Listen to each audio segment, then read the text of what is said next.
Hello बच्चों, कैसे हो सभी। स्वागत है आपका जीआईएस की ऑनलाइन क्लास में। हम क्लास 10th मैथ सॉल्व कर रहे हैं अपनी एक्सरसाइज 4.3। तो 4.3 के अपने क्वेश्चन नंबर 9 तक हमने सॉल्व कर लिए थे अपनी जो लास्ट वीडियो थी। कुछ दिन से वीडियो हैं जो ऐसे ही आ रही हैं, एक दो दिन छोड़ के, यानी कुछ प्रॉब्लम थी तो वीडियो लगातार हम नहीं डाल पाए थे। लेकिन आज से अब वीडियो कंटिन्यू जैसे पहले आती थी ना, डेली एक वीडियो आया करेगी। तो और जो कुछ बच्चे नए जुड़े हैं अपने साथ इस चैनल से, वो स्टार्टिंग से वीडियो देखना स्टार्ट करें। बीच से देखोगे तो समझ में नहीं आएगा, तो स्टार्टिंग से स्टार्ट करना, ठीक है। तो अब 9th क्वेश्चन तक सॉल्व हो चुका था 4.3 का। अब हम क्वेश्चन नंबर 10th सॉल्व करेंगे। तो देखो क्वेश्चन नंबर 10th क्या कह रहा है। An express train take 1 hour less than a passenger train to travel 132 kilometre. ठीक है, देखो दो ट्रेन है।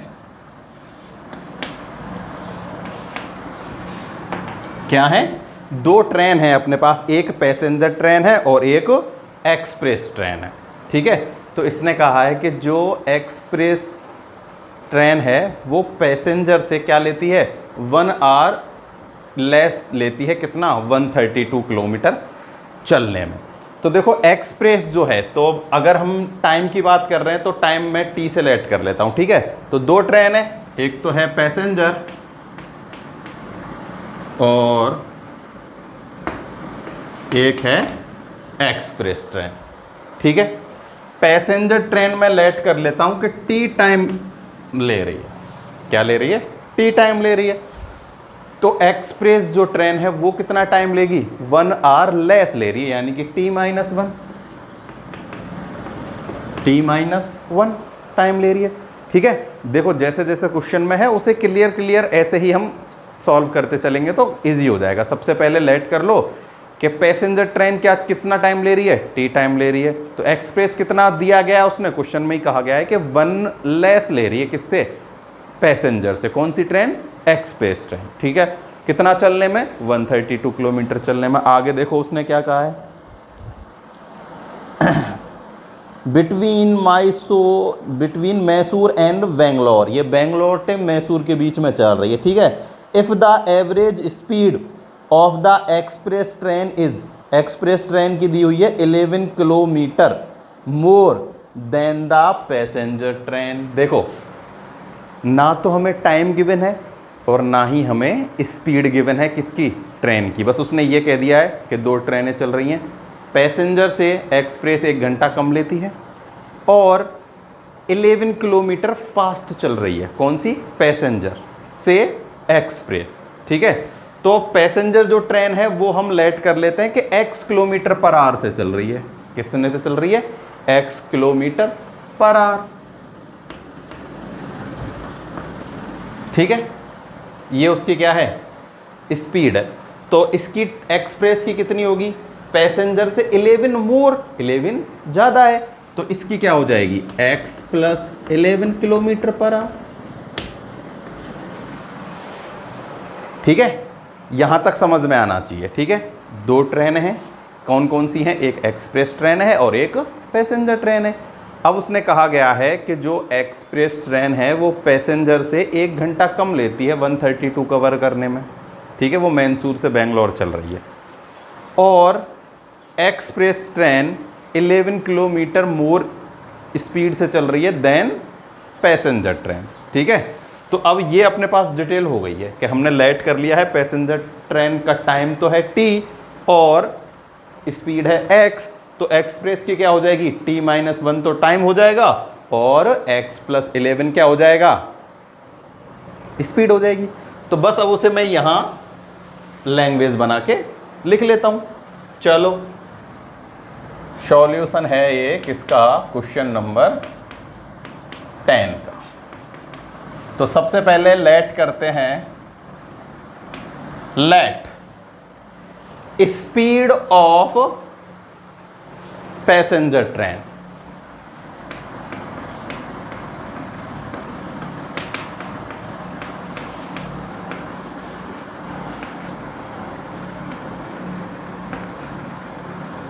b x kilometre per hour, ठीक है। स्पीड ऑफ पैसेंजर ट्रेन भी x kilometre per hour and time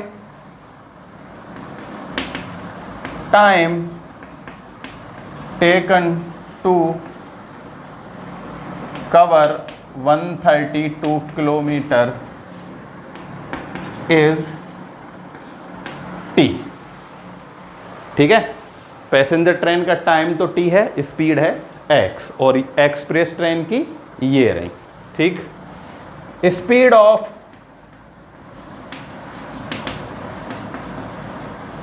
express train be x plus 11 kilometre per hour. Speed कितनी है एक्सप्रेस की? x प्लस 11, क्योंकि पैसेंजर से कितना चल रही है वो मोर, 11 किलोमीटर स्पीड से चल रही है मोर, तो हमने x में 11 ऐड कर दिया। अब टाइम वो है ही, time taken to cover 132 kilometre is t minus 1, ठीक है। चाहो तो देखो ऐसे भी लिख के कर सकते हो, या फिर अपन ऐसे थ्योरेटिकल लिख के करते हैं तो थोड़ा ज़्यादा सही होता है ना। तो ये मैंने जितनी भी डिटेल थी सब यहाँ लिख दिया, मैं ये मिटा देता हूँ।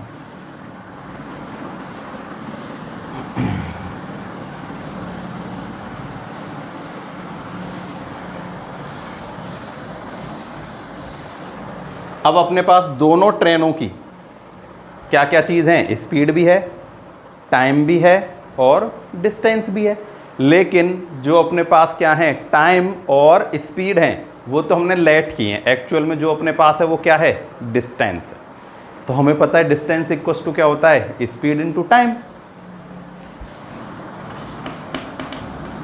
Distance equal to speed into time. यही फॉर्मूला हम पहले भी अप्लाई कर चुके हैं। एक और क्वेश्चन था ना ट्रेन वाला, उसमें भी हम ये फॉर्मूला पहले अप्लाई कर चुके हैं। तो देखो डिस्टेंस कितनी है? 132 किलोमीटर, ठीक है। तो अब हम किसके लिए निकाल रहे हैं? दोनों के लिए निकालनी पड़ेगी। पहले पैसेंजर के लिए निकाल देते हैं, फिर एक्सप्रेस के लिए निकाल देते हैं, ठीक है। तो 4 पैसेंजर, पहले मैं पैसेंजर के लिए कर रहा हूं, ठीक है। 4 पैसेंजर ट्रेन, डिस्टेंस है 132 इक्वल टू, पैसेंजर ट्रेन ये है, टाइम t है और डिस्टेंस है x, तो x t लिख लो या tx लिख लो, एक ही बात है, x इंटू टी। ये तो है किसके लिए? पैसेंजर के लिए। 4 एक्सप्रेस ट्रेन, 4 एक्सप्रेस ट्रेन क्या होगा? ये तो सेम है, 132 इक्वल टाइम इनटू में स्पीड। स्पीड है अपने पास x प्लस 11, टाइम है अपने पास t माइनस 1। आगे बात समझ में आई नहीं आई? Speed of passenger train let की x, time of passenger train let किया t, ठीक है। ये दो लेट कर लेना है, पैसेंजर के टाइम और स्पीड। टाइम को t से, स्पीड को x से लेट कर लेते हैं। अब जो एक्सप्रेस ट्रेन है उसके हमें कंडीशन क्वेश्चन में गिवन है कि टाइम तो लेस 1 आवर है और स्पीड 11 मोर है।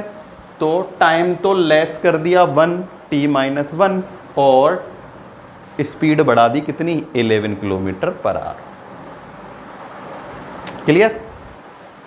Distance equal to speed into time होता है। तो हमें पता है डिस्टेंस कितनी है? 132, x क्या है अपने पास? स्पीड है, और t टाइम है, ठीक है। ये तो था पैसेंजर के लिए, और ये है अपने पास किसके लिए? एक्सप्रेस ट्रेन के लिए। 132 स्पीड इनटू में टाइम। अब मैं इसे सॉल्व करता हूँ, देखो यहाँ से ये है 132, इनका मल्टीप्लाई करो, x का multiply x into T, x का मल्टीप्लाई -1 से -x, ये हो जाएगा प्लस का 11t और ये हो जाएगा माइनस का 11। इसे इक्वेशन फर्स्ट डाल दो, ठीक है। अब देखो xt की वैल्यू कितनी है? 132 है, तो या तो इस xt को 132 लिख लो या इस 132 को क्या लिख लेना, xt। कोई भी एक वैल्यू यहां से पुट कर देना। तो मैं xt पुट कर देता हूं 132 की जगह। xt इक्वल टू में xt minus x plus 11t और माइनस 11,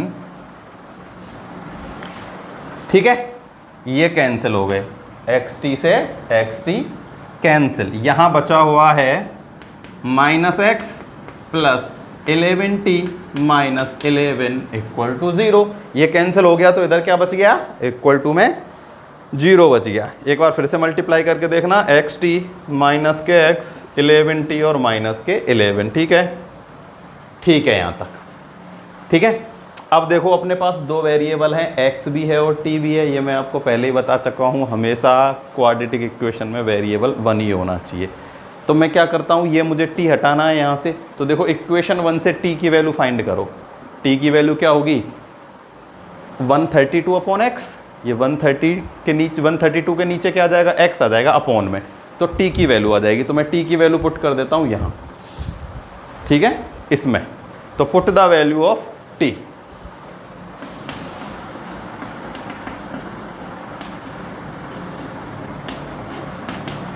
ठीक है, t की वैल्यू पुट कर रहा हूं यहां, minus x plus 11 into 132 upon में x माइनस के 11 इंटू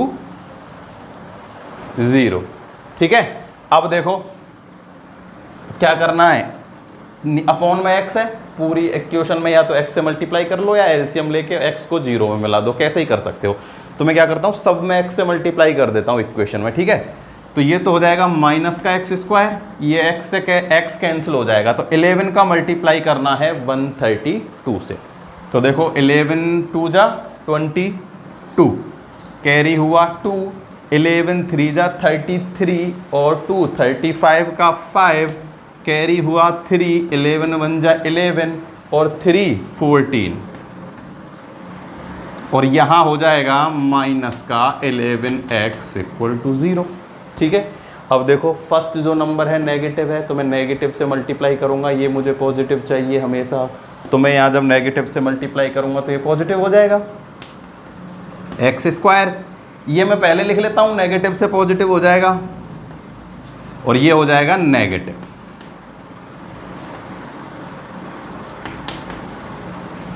अब क्या करना है, क्वाड्रेटिक इक्वेशन बन चुकी है, क्या बन चुकी है, क्वाड्रेटिक इक्वेशन। ये क्वाड्रेटिक इक्वेशन है, अब इसको फैक्टराइजेशन करके सॉल्व करना है। तो देखो इसमें वो फॉर्मूला तो लगाना मत, क्योंकि ये जो नंबर है ना जब बड़ा होता है ना तो फॉर्मूला में ज़्यादा टाइम लगता है। तो हम क्या करेंगे, मिडिल टर्म स्प्लिट से इसका क्या करेंगे, फैक्टराइजेशन करेंगे और x की वैल्यू फाइंड करेंगे। तो अब हमें ऐसे तो पता नहीं चलेगा कि इसके फैक्टर क्या होंगे। मैं इसके क्या करता हूँ, फैक्टराइजेशन करता हूँ, किसके, 1452 के। इधर करता हूँ, देखो 2 से डिवाइड दिया 7 2 6, ठीक है। फिर 2 से डिवाइड दिया जाएगा 3 6 3, फिर 3 से डिवाइड दिया, यहाँ होगा 1 2 1, और 1 2 1 क्या होता है, 11 का स्क्वायर। तो 11 से दिया 11 टाइम और फिर 11 से दिया 1 टाइम। तो ये क्या हो गए, फैक्टराइजेशन हो गए, ठीक है। 1452 के क्या हैं, ये फैक्टराइजेशन है। तो अब हमें इनमें ऐसा कॉम्बिनेशन देखना है जिनको ऐड या सब्ट्रैक्ट करने पर क्या आना चाहिए, 11 आना चाहिए। क्या आना चाहिए, 11। तो देखो कैसे आएगा, 2 2 जा 4 और 4 3 जा 12 और ये हो जाएगा 121। तो इनमें 11 का कोई मतलब नहीं है। तो देखो 11 3 जा 33 और 11 ये हो जाएगा 11 2 जा 22 और 44 और ये हो जाएगा 11 3 जा 33। तो 44 और 33 में कितने का डिफरेंस होता है, 11 का डिफरेंस होता है। हो जाएंगे। देखो मैंने क्या किया है, इन दोनों का मल्टीप्लाई किया है और इन तीनों का मल्टीप्लाई किया है। 11 इंटू 2 इंटू 2 44 और 11 इंटू 3 33। तो फैक्टर हो चुके हैं। एक्स स्क्वायर प्लस का है तो बड़ा वाला नंबर प्लस का होना चाहिए, यानी कि 44x, और छोटा होना चाहिए नेगेटिव, नेगेटिव यानी कि 33x इक्वल टू 0। मल्टीप्लाई करने पर तो इतना ही आएगा, क्योंकि ये इसी के फैक्टराइजेशन से निकल के आए हैं, और इन दोनों को ऐड करेंगे तो प्लस का 11 आ जाएगा, और मल्टीप्लाई करने पर माइनस की वैल्यू है ना, ये माइनस का ही आएगा। ध्यान रखना साइनों का भी है ना, माइनस प्लस का विशेष ध्यान रखना। यहां से कॉमन आ रहा है x प्लस 44, यहां से कॉमन आएगा माइनस x, नहीं सॉरी माइनस 33, तो यहां बचेगा x प्लस 44। ठीक है भाई, 33 का मल्टीप्लाई 44 से करेंगे जब इतना आएगा, तो 33 का इसमें जब डिवाइड देंगे तो 44 ही आएगा। दे के चेक कर लेना, इसमें 33 से डिवाइड दोगे ना तो 44 आएगा। तो x प्लस 44 दोनों में कॉमन है, ले लिया। यहां क्या बच रहा है, x माइनस 33 इक्वल टू 0 और इक्वल टू 0। एक बार इसे 0 के इक्वल पुट करेंगे, एक बार इसे 0 के इक्वल पुट करेंगे। इसे जब 0 पुट करेंगे तो x की वैल्यू माइनस 44, और इसे 0 पुट करेंगे तो x की वैल्यू प्लस 33। तो x इक्वल टू माइनस 44, और यहां आ रहा है x इक्वल टू 33। x की वैल्यू 33 और माइनस 44, तो x जो है वो क्या है, x है स्पीड। क्या लेट किया है हमने x को, स्पीड। तो स्पीड नेगेटिव होती है क्या, नहीं है, स्पीड कभी भी नेगेटिव नहीं होती, तो हम 33 ही लेंगे, 44 नेगेटिव का नहीं लेंगे। तो x यानी कि किसकी आ गई है अपने पास, पैसेंजर ट्रेन की स्पीड आ गई है। हमसे पूछा क्या है उसने, find the average speed of the to train, दोनों ट्रेनों की फाइंड करनी थी। एक की आ गई तो दूसरे की ऑटोमेटिक आई जाती है। अपने पास आ चुकी है पैसेंजर ट्रेन की स्पीड 33 पैसेंजर की, तो उसकी कितनी होगी एक्सप्रेस की, इसमें 11 ऐड कर दो भाई, 11 मोर था ना, ये रहा x प्लस 11, तो x की वैल्यू 33 है, उसमें 11 ऐड कर दो तो 44 आ जाएगा। तो पैसेंजर ट्रेन की तो है 33, और ये तो है किसकी, पैसेंजर ट्रेन की, ठीक है। और 44 जो है वो किसकी है, एक्सप्रेस की, एक्सप्रेस ट्रेन की। ठीक है, आया समझ में, बिल्कुल क्लियर। देखो एक बार फिर से समझाता हूँ। उसने कहा है कि दो ट्रेनें हैं, एक एक्सप्रेस है एक पैसेंजर है। एक्सप्रेस ट्रेन पैसेंजर ट्रेन से 1 घंटा कम लेती है 132 कवर करने में। तो हमने क्या किया, पैसेंजर को तो टी लेट किया है टाइम, तो वो हो जाएगा एक्सप्रेस का t-1। और उसने कहा है कि जो पैसेंजर ट्रेन है उससे एक्सप्रेस 11 किलोमीटर फास्ट चलती है, तो उसकी स्पीड x लेट की, तो उसमें 11 और ऐड कर देंगे तो x प्लस में 11। अब डिस्टेंस गिवन है, टाइम और स्पीड हमने लेट कर लिए, तो distance equal to time into speed. 4 passenger train तो होगा xt इंटू 132, 4 एक्सप्रेस हो जाएगा x प्लस 11 और t-1, दोनों का मल्टीप्लाई करेंगे, xt की वैल्यू यहाँ से पुट करेंगे। ये एक इक्वेशन आई है, इसे क्वाड्रेटिक इक्वेशन में कन्वर्ट करने के लिए यहाँ से t की वैल्यू पुट करेंगे, कितना 132 अपॉन में x से सबका मल्टीप्लाई किया, ये नेगेटिव को पॉजिटिव में, यहाँ से अपने पास एक क्वाड्रेटिक इक्वेशन आ गई। क्वाड्रेटिक इक्वेशन आप सॉल्व करना जानते ही हो, मिडिल टर्म स्प्लिट करके फैक्टर किए, 44 और 33 इसके फैक्टर हुए, कॉमन लेके सॉल्व किया, एक x की वैल्यू -44 आई, एक आई पॉजिटिव 33, तो पॉजिटिव 33 ले ली, वो तो आ गई किसकी, पैसेंजर ट्रेन की स्पीड। तो एक्सप्रेस की क्या होगी, उसमें 11 और ऐड कर दिया, यानी कि 44। ऐसे मत करना कि 33 और -44 कि सर ये तो आ गई पैसेंजर की, तो आ गई 33 और एक्सप्रेस की -44, नहीं, स्पीड कभी भी नेगेटिव नहीं होती। x की वैल्यू यहाँ से उठाओ, यहाँ पुट कर दो, तो 44 आ जाएगा। ठीक है, ये हो चुका है अपने पास क्वेश्चन नंबर 10। मिटा देता हूँ अभी।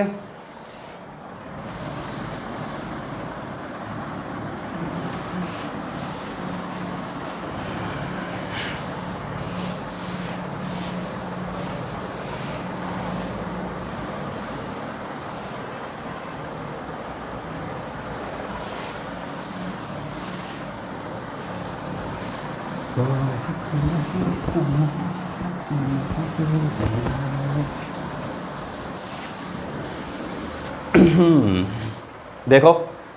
आज ये एक्सरसाइज अपनी जो 4.3 है उसका लास्ट क्वेश्चन है, ठीक है। इसको भी सॉल्व करके ख़त्म करते हैं, आज काफ़ी दिन हो गए इसे चलते चलते।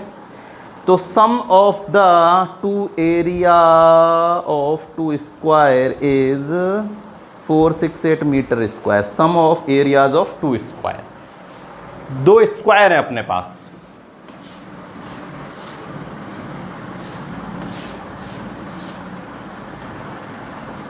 क्या है? दो स्क्वायर। तो उसने कहा है कि उनके एरिया जो है उनका क्या है, एरिया जो है उनका सम गिवन है हमें। तो पहले मैं अगर साइड, इसकी साइड x लेट करता हूं और इसकी साइड लेट करता हूं क्या, y, ठीक है। स्क्वायर की साइड तो मैंने लेट कर ली x और दूसरे की कर ली y। तो एरिया कैसे फाइंड करते हैं स्क्वायर का, साइड स्क्वायर करके, यानी कि एक्स स्क्वायर प्लस में वाई स्क्वायर इक्वल टू में कितना गिवन है, 468 मीटर स्क्वायर। क्या गिवन है हमें, x square plus y square equal to में 468 मीटर स्क्वायर, ये हमें गिवन है। इसके अलावा और क्या गिवन है, if the difference of the perimeter is 24 metre then find the side of the two square. Sum of area given है और difference of the perimeter given है। क्या फाइंड करनी है, साइड फाइंड करनी है। तो सबसे पहले साइड फाइंड करनी है, जो भी चीज फाइंड करनी होती है उसे लेट कर लो, ठीक है। तो साइड फाइंड करनी है तो साइड लेट कर लेते हैं, ठीक है। मैं इनको या तो लार्जर और स्मॉलर दे लो या 1 और 2 नाम दे के कुछ भी दे लेना, ठीक है। तो मैं लेट कर देता हूं कि लेट साइड ऑफ फर्स्ट और सेकंड कर लो, ठीक है। कैसे ही कर लो जैसे चाहो। Question number 11, let side of first square is x and same लिख लेना, side of second square equal to में y। साइड लेट कर ली हमने, एक्स स्क्वायर प्लस x और y, इनका एरिया का सम गिवन है 468। तो एरिया कैसे फाइंड करते हैं, साइड स्क्वायर। तो साइड क्या है, एक्स स्क्वायर प्लस में वाई स्क्वायर, सम उसने कहा ही है हमें 468 मीटर स्क्वायर। इसे दे देते हैं इक्वेशन नंबर फर्स्ट। आई बात समझ में भाई। एरिया कैसे निकालते हैं, area of square, side square. Area of square क्या होता है, साइड स्क्वायर ही तो होता है। तो साइड क्या है अपने पास, एक एक्स है एक वाई है, इनके स्क्वायर का सम हमें कितना गिवन है, 468 मीटर स्क्वायर गिवन है, लिख लिया। दूसरी चीज गिवन है उनके पेरीमीटर का डिफरेंस, पेरीमीटर का डिफरेंस। तो पेरीमीटर क्या होता है, 4 इंटू साइड। भाई पेरीमीटर कैसे निकालते हैं, पेरीमीटर होता है 4 इंटू साइड। तो 4 इंटू साइड से क्या मतलब है, 4 इंटू एक्स, डिफरेंस की बात कर रहा है तो माइनस होगा, 4 माइनस वाई इक्वल टू 24, ठीक है। इसे चाहो तो बिगर और इसे स्मॉलर करके भी आप लिख सकते हो, ठीक है। तो ये अपने पास दूसरी कंडीशन हो गई, ठीक है, पेरीमीटर वाली।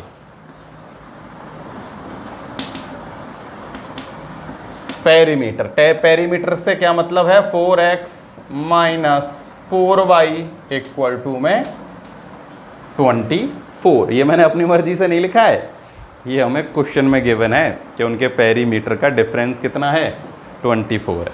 तो पेरीमीटर कैसे फाइंड करते हैं, याद है ना, 4 इंटू साइड।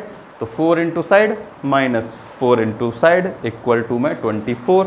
अब देखो ये एक इक्वेशन है सिंपली, इसे मैं अगर और सॉल्व करूं तो देखो इसमें सब में 4 से डिवाइड जा रहा है, तो मैं 4 से डिवाइड देके इसे लिख लेता हूं। तो 4 से जब डिवाइड दूंगा मैं यहाँ, तो यहाँ तो बचेगा x minus y equal to में यहाँ बचेगा 6।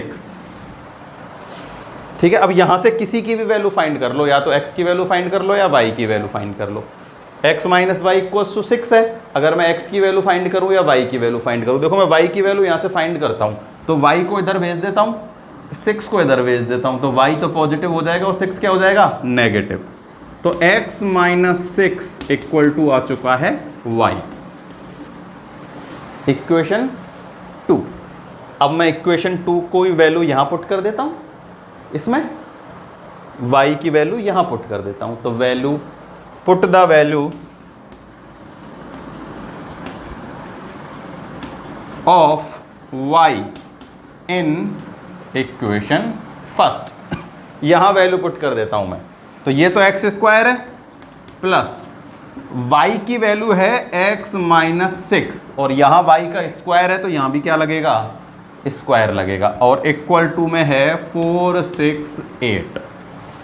ठीक है, अब यहाँ स्क्वायर है तो मुझे स्क्वायर सॉल्व करना होगा, तो मैं ये स्क्वायर सॉल्व करता हूँ। देखो ये तो हो गया x square plus x square minus 2ab, यानी कि 2ab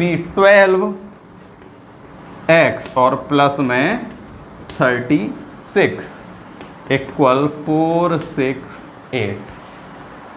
ठीक है, अब देखो ये तो हो जाएगा एक्स स्क्वायर और एक्स स्क्वायर 2x स्क्वायर, यहाँ बच रहा है माइनस के 12x।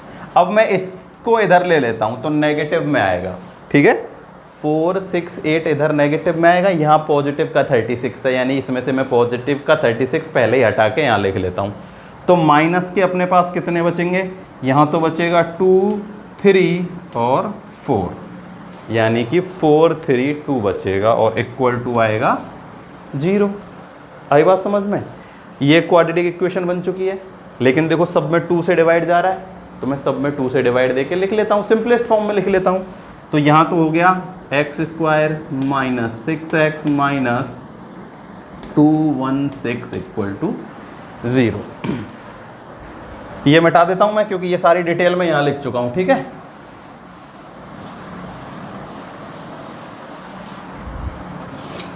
क्वाड्रेटिक इक्वेशन ये है, इसे मैं वापस से एक बार यहाँ लिखता हूँ।